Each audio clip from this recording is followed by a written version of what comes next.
কাঁদছে কেন?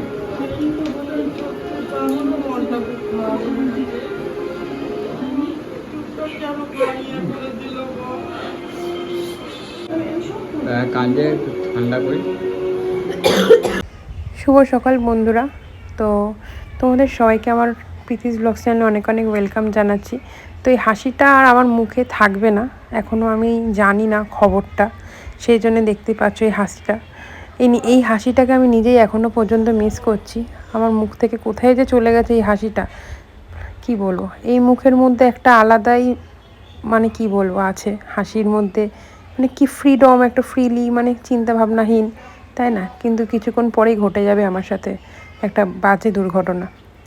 তো এখানে আমি আর কি পিসি শাশুড়ির বাড়ির সকালবেলা ঘুম থেকে উঠে সবার জন্য চা করছি, বিয়ে বাড়ির পরের দিনের সকাল। আর এখানে আমার দেওর আর আমার বর বেরিয়ে যাচ্ছে, দুজনের কাজ আছে। সকালবেলা আমার দেওরকে কোম্পানিতে ছেড়ে আমার বর বাড়ি চলে যাবে, ওখান থেকে স্নান ধান করে দুপুরবেলা কাজে বেরিয়ে যাবে। তো আমার মেয়ে এখানে এখন ওদের সাথে যাওয়ার জন্য বায়না করছে। তো চলো আমরাও রেডি হয়ে বেরিয়ে পড়ি। তো বেরিয়ে পড়েছি, দেখতেই পাচ্ছ, স্নান ধান করে একেবারে। আর এখন বাজে হচ্ছে 10টা 29। পেছনে আসছে, আয় আয় সামনে। তো আমরা যাব হচ্ছে বারুইপুর, ওখান থেকে ট্রেনে করে যাব। আসার সময় এসেছিলাম হচ্ছে ধরে লক্ষ্মীকান্তপুর সামথিং কিছু একটা। কালকের হেয়ারস্টাইলটাই খুলিনি, সামনেটা ঘাটেনি বলে। সামনেটার ডিজাইনটা এরকম আছে, আর পেছনে জাস্ট বেনি করে নিয়েছি, বেনি করে বেরিয়ে পড়েছি। ঠিক আছে, চলো বাড়ি যাই। বাড়ি যেতে পারলে শান্তি। দেখবে নিজের কুড়ে ঘর হলে যাই হোক না কেন, নিজের বাড়ি শান্তি, নিজের বাড়ি থেকে, তাই না? ঠিক আছে। ও তোমাদেরকে বলা হয়নি, এই ব্যাগটা আমি কিনেছিলাম এখানে আসার আগে। জামা কাপড় নিয়ে বলে বেশ ভালো, অনেকটাই জামা কাপড় ধরে। চলো এখান থেকে দেখি কি গাড়ি ঘোড়া পাওয়া যায়। বাড়িপুর যাবো, ওখান থেকে ট্রেনে উঠে তারপর তোমাদের সাথে কথা হচ্ছে। ট্রেনে উঠে পড়েছি, এবার নামার পালা। বজবজ স্টেশন এসেই গেছে, বাড়ি পৌঁছে গেছি প্রায়। এখনও পর্যন্ত আমি আছি ঠিকঠাক নিশ্চিন্তে। এরপরেই ঘটবে আমার সাথে সেই ঘটনা যেটা আমার জীবনটা পুরো তছনছ করে ছেড়ে দিল। কি আর করা যাবে, চলো ভিডিওটা দেখতে থাকো। তো বন্ধুরা বাড়িতে চলে এসেছি অনেকক্ষণ আগেই। বাড়িতে ঢুকলাম তখন হয়তো 2:10-15 হবে হয়তো। তারপরে খেয়ে দিয়ে একটু রেস্ট নিয়ে নিয়েছি। আর ট্রেন থেকে কিনেছিলাম এই চিট বাদামটা। তো আমার বেশ ট্রেন থেকে মানে চিট বাদাম, তারপরে হচ্ছে দিলখুশ, এগুলো কিনতে খুব ভালো লাগে। খেতে আমি প্রচণ্ড ভালোবাসি, মিষ্টি যেহেতু জানোই তোমাদের পৃথিবী মিষ্টি খেতে প্রচণ্ড ভালোবাসে। তো আর যেখানে মেয়ে ঘুমাচ্ছে,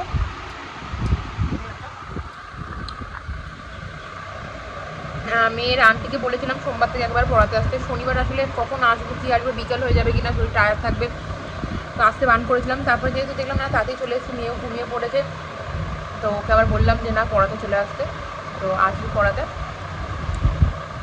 তো চলো খেয়ে নিই। তো প্রচণ্ড ঘুম পাচ্ছে, ভাবছি একটু ঘুমিয়ে নেবো, টায়ার্ড আছি। সকালবেলা উঠেছি 7:30 হবে, ওরকম টাইমে উঠেছি। চলো ঘুমিয়ে নিয়ে একটু পরে কথা হচ্ছে। তো সন্ধেবেলা বেরিয়ে যাচ্ছি, মায়ের বাড়ি একটু যাব। মুখটা দেখে আর বুঝতে পেরেই গেছো, সেই প্রথমে ভিডিও শুরু করার দিকে হাসি, আর এখন তোমাদের প্রীতিদের মুখটার মধ্যে আকাশ পাতাল তফাৎ। মায়ের বাড়ি যাচ্ছি, মানে আমার কষ্ট শেয়ার করার মতো কাউকে আমি পাচ্ছি না। মানে আমি যদি একটু হাউমাউ করে কাউকে জড়িয়ে ধরে কাঁদতে পারি না, তখন আমার শান্তি হবে। সারাদিন এমনি কেঁদে গেছি, কেঁদে কিছু করার নেই, কিন্তু আমি জানি না কান্না আমার অটোমেটিক্যালি চলে আসছে। এখানেও দেখতে পাচ্ছ মা আমার মুখের দিকে তাকিয়ে আছে। আমি ভাবলাম ভিডিও শুরু করে কিছু কথাবার্তা বলবো, কিন্তু কিছুই ভালো লাগছে না। আমি কেঁদে ফেললাম বাচ্চাদের মতো একটা হাউমাউ করে, আর আমার কান্না দেখে আমার মাও পর্যন্ত ভেঙে পড়লো। তোমাদের কি বলবো, মানে কি সময়টা যে আমার সাথে যাচ্ছে আমি তোমাদের বলে বোঝাতে পারবো না। মাও সেটা বলছে যে তুই তো কারোর কোনো দিন কিছু করিসনি, তোর সাথে কেন এরকম করলো। সেটা আমার নিজের কাছে প্রশ্ন, ভগবানের কাছেও প্রশ্ন। কি করব বলো, আমার কপালের দোষ। কালো হয়ে গেল না ছোটো।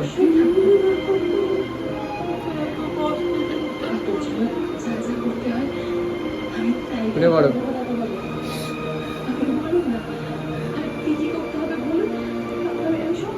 কাঁদছে, একটু ঠান্ডা করি। তো বন্ধুরা বাড়িতে চলে এসেছি, আর এখন বাজে 10টা বেজে গেছে। একটু পরে খেয়ে দিয়ে শুয়ে পড়বো। আর ওইদিকে ও হচ্ছে কাগজপত্র ঠিক করছে, কারণ রেজিস্ট্রি অনেক দিন ধরেই ঝামেলা চলছে। আমাদের বিয়ে হয়েছে 6 বছর হতে যায়, কিন্তু রেজিস্ট্রিটা হয়নি। যখন রেজিস্ট্রিটা করতে গেছিলাম তখন মানে প্রথমে তো 18 বছর ছিল, তারপরে ওটা আর নিয়ম পাল্টে 21 বছর করে দেওয়া হয়েছিল। আর করতে গেছিলাম যখন রেজিস্ট্রি, তখন আমার 21 বছর হয়নি, তখন আটকে গিয়েছিল। তারপরে আবার যখন 21 বছরে করতে যাই তখন আমার মেয়ে হয়ে যায়। তো তারপরে মেয়ে হওয়ার পরে আরেকটা প্রবলেম দেখা যায় যে রেজিস্ট্রি করা যাবে না, মেয়েকে শো করাটা প্রবলেম হয়ে যাচ্ছিলো রেজিস্ট্রি সার্টিফিকেটে। তারপর অনেক ঝামেলাঝাটি করে আধার কার্ড সব ঠিকঠাক করে এখন অ্যাপ্লাই করা হয়েছে, সব কিছু মনে হয় এবার হয়ে যাবে। কারণ ইএসআইতে নাম তুলতে হবে, কোম্পানিতে নাম দিতে হবে আমাদের, মানে আমারটা রেজিস্ট্রি সার্টিফিকেট লাগবে তার জন্য। তো সেই কাগজপত্রই আর কি ঠিক করছে। আর আমার মন মেজাজ নিয়ে তোমাদের কী বলবো, ভালো নেই, কিন্তু চেষ্টা করে যেতে হবে। এই ব্যাগটা দেখো, হার মানলে হবে না, না, চেষ্টা করে যেতে হবে। তোমরা পাশে থেকো, চেষ্টার কোনো শেষ নেই। আগে চ্যানেলটাও ফিরিয়ে আনার চেষ্টা করছি, কিন্তু হবে না, আমি জানি যে হবে না, 200%ই হবে না আমার মনে হয়।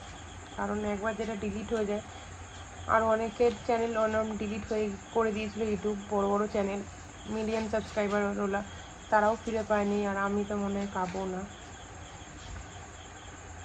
ইউটিউবকে অনেক মেল করেছি, রিকোয়েস্ট করেছি, আমার চ্যানেলটা যদি স্ট্রাইক মেরে বন্ধ করে রাখতো 1-2 সপ্তাহ, তাও অসুবিধা হতো না। কী আর করা যাবে, আর বন্ধ করে দিল, নতুন করে আবার সব কিছু করতে হবে।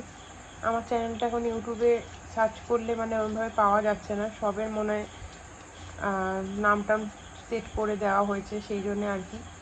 তো তোমরা একটু রিকোয়েস্ট করছি, শেয়ার করো আমার ভিডিওগুলো, আমার চ্যানেলটা একটু শেয়ার করে পাশে থেকো, যাতে সবার কাছে পৌঁছায় আমার চ্যানেলটা নতুন। এখন আমার কাছে একটাই উদ্দেশ্য, সেটা হচ্ছে আমার চ্যানেলটা যে ডিলিট হয়ে গেছে আর নতুন আমি চ্যানেল খুলে সেখানে আমি আপলোড করছি ভিডিও, সেটা সবার কাছে পৌঁছানো। অনেকে আমার জিজ্ঞাসা করছে যে তোমাকে খুঁজে পাচ্ছি না, তাদের কাছে পৌঁছানোটা কীভাবে পৌঁছাবো, আমি সব কিছু আমার যে আদার্স সোশ্যাল মিডিয়া প্ল্যাটফর্ম আছে সেখানে আমার নতুন চ্যানেলটা শেয়ার করছি। নেই মানে আমি কারোর কাছে হেল্প চাইতেও পাচ্ছি না, যে কোনো বাকি যাদের ইউটিউবারদের সাথে আমার কন্ট্যাক্ট আছে গিয়ে বলবো শেয়ার করো ভিডিও, মানে ভালোও লাগছে না, মানে কেমন একটা লাগছে যে বলবো আমার ভিডিও আবার শেয়ার করো, কীরমভাবে নেবে। থাক, কষ্ট করি, চেষ্টা করি, হবে, ঠিক হবে জানি, আজ হবে না কাল হবে, একটু টাইম লাগবে, দেখা যাক। এই চ্যানেলটার পেছনে এবারে একটু এফোর্ট দিতে হবে, একটু না অনেকটাই দিতে হবে।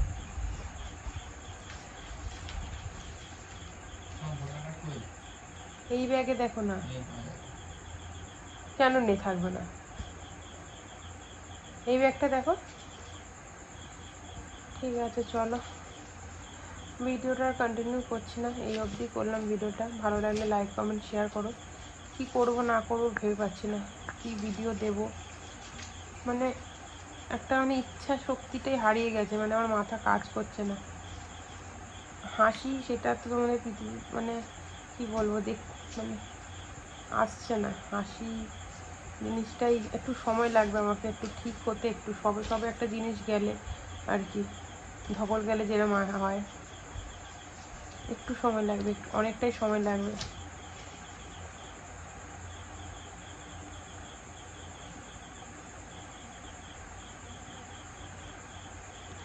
ঠিক আছে, চলো, ভিডিওটা ভালো হলে লাইক কমেন্ট শেয়ার করো। কাল আসবো নতুন একটা ভিডিও নিয়ে। ভালো থেকো, সুস্থ থেকো, নিজেদের খেয়াল রেখো, আমার সাথে থেকো। Tata, good night, sweet dreams, love you all my little hearts, tata.